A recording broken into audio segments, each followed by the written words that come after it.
Goodbye, Dr. Hawass. Goodbye. Okay. I hope to see you again. Goodbye. Bye-bye. In his job, Dr. Hawass lectures widely on Egyptian antiquities. How dramatic it would be were he to be able to announce that he'd found Cleopatra's tomb.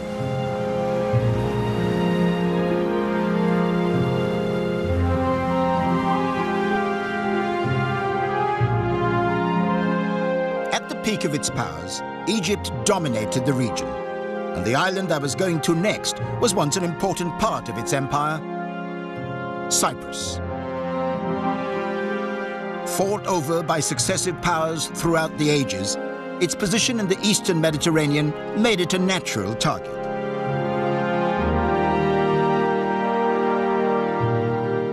For the better part of 100 years, Cyprus was a British colony. Today, it's still a favorite destination for British tourists.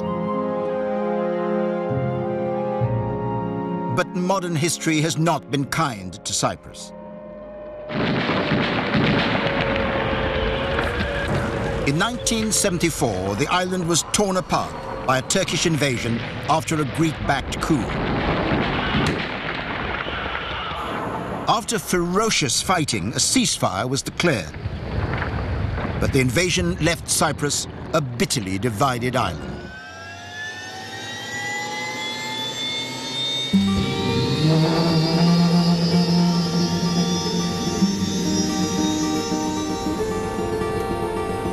For almost 40 years, the United Nations has enforced a buffer zone between the Turkish north and the Greek south. It stretches from east to west across the island for more than 100 miles. It's constantly patrolled by UN personnel and is one of the longest-running peacekeeping missions in the world. Flying over the capital, Nicosia, the yawning divide is terribly obvious. The green, snaking strip of overgrown trees and derelict buildings cut right through the heart of the city. Unbelievable and unreal. Was there ever a more dramatic illustration of the division of a small island?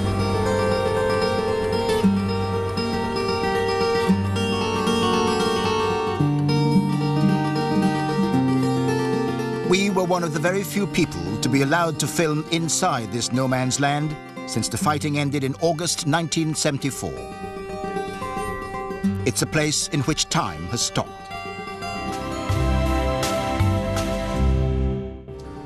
I went to see Nicosia's old international airport with Colonel Gerard Hughes of the UN. My goodness. Well, this is the check-in hall of the old terminal building, state-of-the-art in the 70s. And this used to be the main, I This suppose. would have the cafeteria, public conveniences, information, and that sort of thing. And you could imagine this being terribly crowded and... And this is where you would say goodbye to your relatives or whatever before they went upstairs to go through into departures. This was once the main airport in Cyprus. Trapped in the buffer zone, it is now rotting and forlorn. So this is the passport control.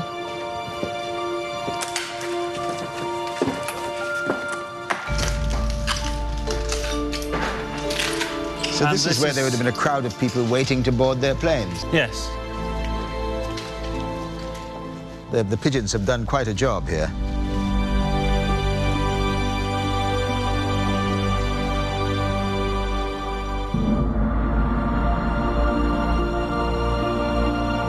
On the runway, evidence of the speed with which the fighting spread. This plane is still parked where it was hurriedly left in 1974.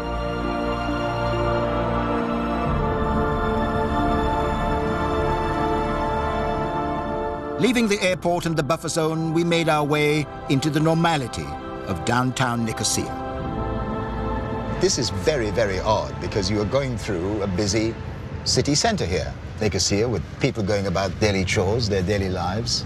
Actually, the man in the street here has no idea that this still exists, and I think it's one of the problems that we've had being so successful as far as the UN is concerned. keeping the two sides from escalating any sort of violence, that people just don't know that this still exists. And this doesn't only apply to the local people, it also applies to tourists as well, of course.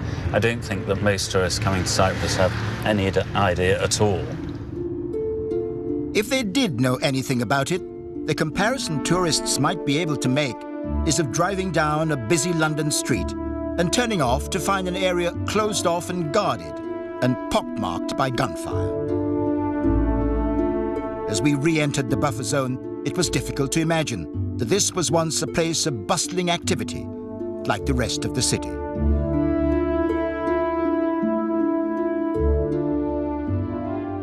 And are these bullet marks on this building here? Yes, this would have been a strong point for the National Guard, and you can see it's been subject to a lot of extremely heavy fire, both small arms, machine gun and rocket fire.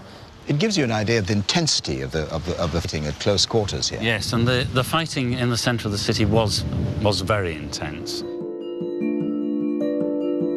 There were numerous signs of the panic as the pulse of everyday life was stopped by the raging battle between the opposing armies.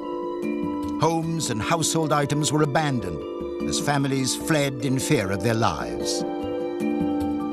Nothing escaped. This was once a garage of brand new cars. The owner got out. His cars didn't, and stayed to be rendered useless by rust and decay.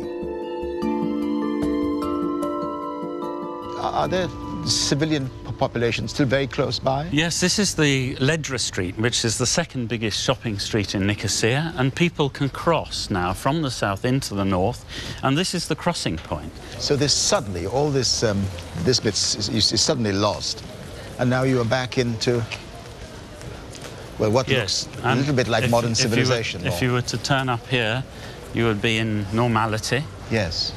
Indeed, the coffee shops and so on. Paper shops and all that along there. And if you, down here, similarly, on the Turkish side, normality again. And then, after this fairly kind of normal thoroughfare, you look down there. We move back into history, back into 1974. That is extraordinary. Back into our time warp. That is bizarre. Bizarre though it may be, the secret world of the buffer zone and the UN have kept the peace on this island for nearly 40 years. I was in Cyprus, heading up into the Troodos Mountains with the founder of the EasyJet airline. Stelios Haji Ioannou is trying to do something practical to bring the Greek and Turkish sides together. He's got involved partly because his father was born in a Cypriot village, although this is Stelios' first visit in 10 years. So how does it feel for you to be going back to this, to come back to the village? Well, this little village, which I believe now only has 172 residents year-round, is the birthplace of my father. Back then they were farmers, so they were struggling, and my father sort of decided that, you know, he wanted to travel, he wanted to see the world, he wanted to be involved in shipping, which is where he made his money. And is he still remembered, and are you in this village? I'd like to see, I don't know. It's a small village, so, you know, they remember their successful sons, if you like. Well, here we are. People in the village of Pedulus applaud what Stelios is trying to do. They all remember his father. Thank you,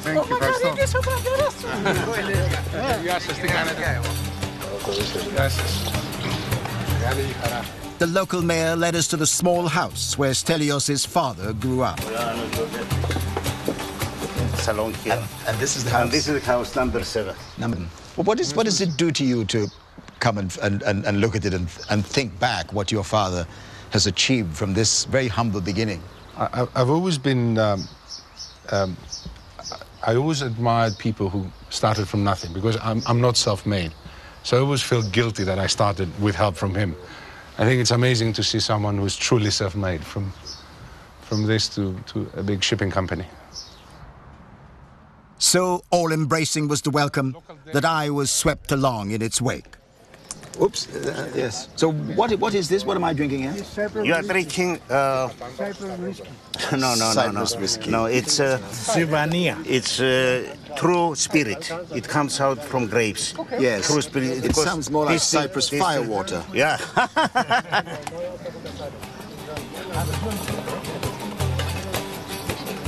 Yes. It is firewater.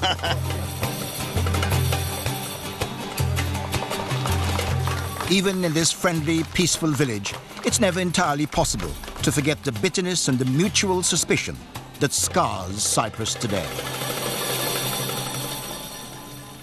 Looking down at this, it almost looks a sort of an idyll, really. But of course, we know that that is not the case generally, because we look here and it's this is the Greek side. Just across the hills are the Turks. The first time I went over was 2 years ago. So literally, although the border opened, other than curiosity in the first few months, most people said, we have nothing to do with these guys, we don't need to go.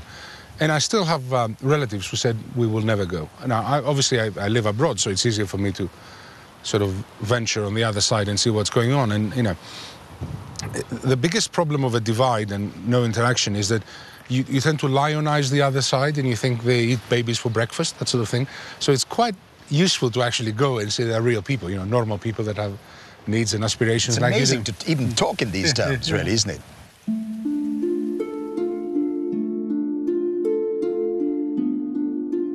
Back in Nicosia, I got the chance to see Stelios's work in progress. He's brought together would-be entrepreneurs from the Greek and Turkish sides to prove to them that in the pursuit of business initiatives, they have a lot in common. With great tact, he found a neutral venue for their meeting, one of the few buildings in the buffer zone open to the public.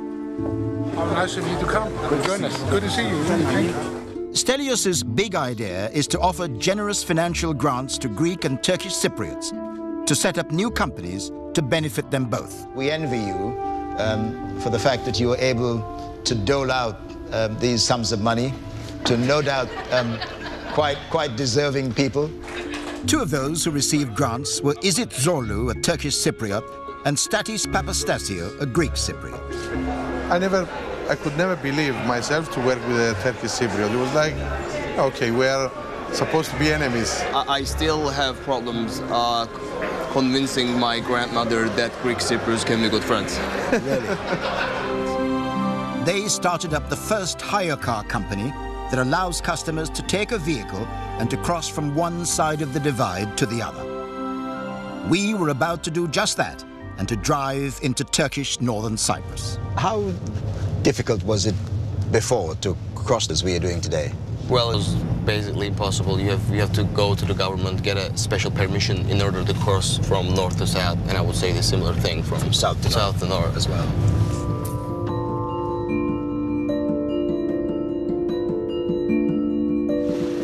The border was a little reminiscent of Checkpoint Charlie, the crossing point in Berlin. Did you stop? Yes, you did. Here, it's the stark, crushing reality of life in the divided island. Now you're in virtually almost a different country. Yeah, you will feel it. You will feel it.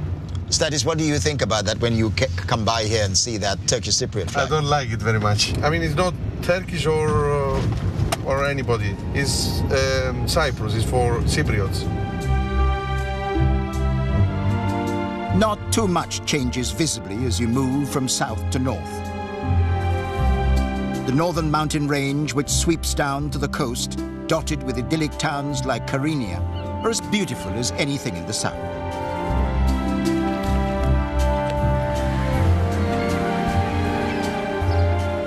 But sadly, there's been little real progress in the last 30 years in healing Europe's last great divide. These people used to live together. There was no problem until they had the problem. They didn't fall in love. Somebody arranged their marriage. The love can come later. So we want the solution first, and we can love each other later. All right? At this seaside lunch, Izit Zorlu and his friend talked amicably about their broken country and about possible solutions. So far, their political leaders have failed to agree.